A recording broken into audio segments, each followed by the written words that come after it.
voilà, nous sommes en 2024 et Déco Café n'est plus. Enfin si, il est toujours là, mais il s'est transformé pour devenir Design Café. Au-delà du brainstorming de 8 mois nécessaires pour lui trouver un nom plus adapté, le podcast ouvre donc davantage son esprit pour traiter dorénavant de sujets encore plus larges que le seul design d'espace et d'environnement et s'intéresser ainsi au design tout court et tout grand. Et là, ça va y aller les amis. Amélioration de l'habitat, aménagement paysager, transformation des espaces de travail, packaging, design graphique, art pictural, services, artisanat, mode, design numérique ou de produits, on va s'en donner à cœur joie durant toute l'année.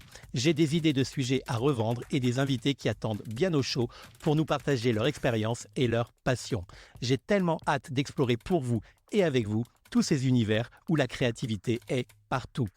Ce changement n'est pas juste cosmétique, il est fondamental, très intérieur mais aussi très personnel. Vous le savez, si vous écoutez régulièrement cette émission, je suis dans l'année de mes 50 ans et je m'y sens vraiment très bien. Mais j'ai envie de changements structurels et fonctionnels à l'aube de cette deuxième moitié de mon existence a priori. Je touche du bois, massif, de qualité et naturel si possible. On ne se refait pas, car jusqu'à présent, j'ai toujours été chanceux. J'ai eu une enfance heureuse avec une famille et plus précisément des parents fiables, solides et aimants. J'ai eu une adolescence sans problème, en tout cas rien d'insurmontable, avec sans doute un ou deux traumatismes par-ci par-là, mais qui n'en a pas, et je m'en suis très bien remis aujourd'hui, mais qui ont néanmoins participé à ma construction continue. J'ai fait les études que je voulais, j'ai exercé les activités professionnelles que j'ai choisies, je ne me suis jamais entouré de personnes malveillantes, néfastes, aujourd'hui on dirait toxiques. J'en ai croisé, bien entendu, mais je les ai toujours repérées suffisamment à temps pour ne jamais hésiter à m'en éloigner, jamais me retourner, ni le regretter. Autant que je m'en souvienne, je n'ai jamais manqué de rien. Mais n'allez pas croire pour autant que je suis né avec une cuillère en or ou même en argent dans la bouche. Pas du tout. Je n'ai jusqu'à présent jamais été riche, je ne le suis toujours pas d'ailleurs, même si ça ne me dérangerait pas d'essayer juste pour voir si c'est vraiment aussi bien qu'on pourrait le penser. Et je n'ai jamais été pauvre non plus. En tout cas, je ne me suis jamais senti pauvre. J'aurais aimé avoir plus d'argent à certains moments dans la vie, mais ce n'est pas ça, être pauvre. Je suis donc un gars normal parmi tant d'autres, au milieu des autres, mais sans aucun doute un peu plus heureux que la moyenne. Et je compte bien que ça dure ainsi. Et pour y parvenir, je vais continuer à appliquer la même recette. Faire ce que je veux chaque fois que c'est possible, sans nuire aux autres, ne m'imposer que le strict nécessaire et ne m'entourer que de personnes qui me rendent heureux. C'est un vrai travail de conceptualisation, d'expérimentation continue et de recherche d'équilibre entre le bien, le bon et l'utile, tout comme le design en fait. C'est exactement ça. Je redéfinis le design de ma vie continuellement, mais toujours en respectant mon environnement. Et toujours, comme le design, je m'adapte en permanence. Première étape, j'arrête de pratiquer la déco et l'architecture d'intérieur opérationnelle de façon professionnelle. Pas de m'y intéresser, pas du tout, juste de l'exercer de façon régulière. Mais je ne veux plus être officiellement architecte d'intérieur ni décorateur. Ça ne m'intéresse plus autant qu'au début et il faut donc que je m'arrête avant de le faire mal, par obligation contrainte, ou et au détriment du résultat et des clients. J'ai adoré cet univers et je m'y suis éclaté sincèrement. Mais aujourd'hui, ce n'est plus vraiment le cas. Le métier s'est démocratisé, ça c'est très bien, généralisé, pourquoi pas, banalisé en revanche, puis selon moi, perverti. Évidemment que je ne crache pas dans la soupe et je continue à soutenir la poignée de professionnels qui font très bien leur métier, cœur sur vous.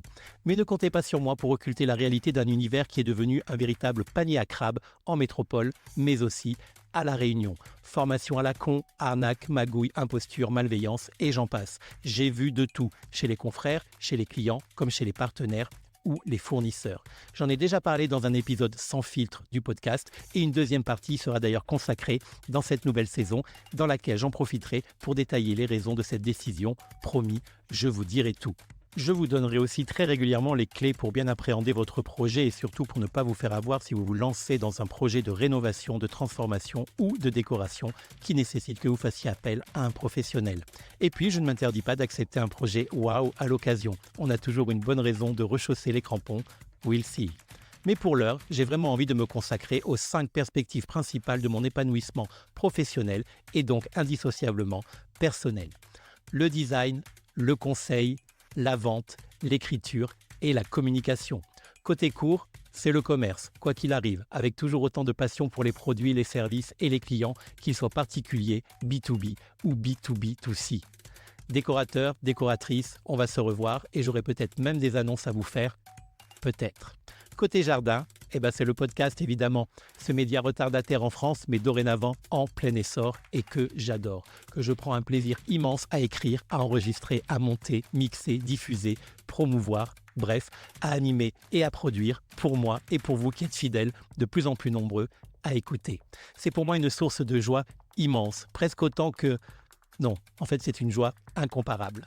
Cette année donc, toujours des invités. Toujours des sujets, des objets, des coups de gueule et des coups de cœur, toujours décontractés, décomplexés, lucides et évidemment toujours réunionnés, mais vers toute la francophonie. Comptez sur moi pour continuer à mettre en l'air les richesses et les savoir-faire pays dans le milieu du design, pour vous parler de ce qui se fait ailleurs dans le monde et dans ce domaine et qui mérite d'être présenté chez nous. Et bien sûr, pour continuer à partager avec vous ma passion pour cette discipline qui n'est pas le précaré de ceux qui se la racontent ou uniquement réservé à ceux qui ont de gros moyens. À chacun son design et ça tombe bien, plus que jamais, il est partout. Bonne saison 2 à tous. À très bientôt. See you soon. Hasta muy pronto. Ci vediamo presto. Na retrouve vitement.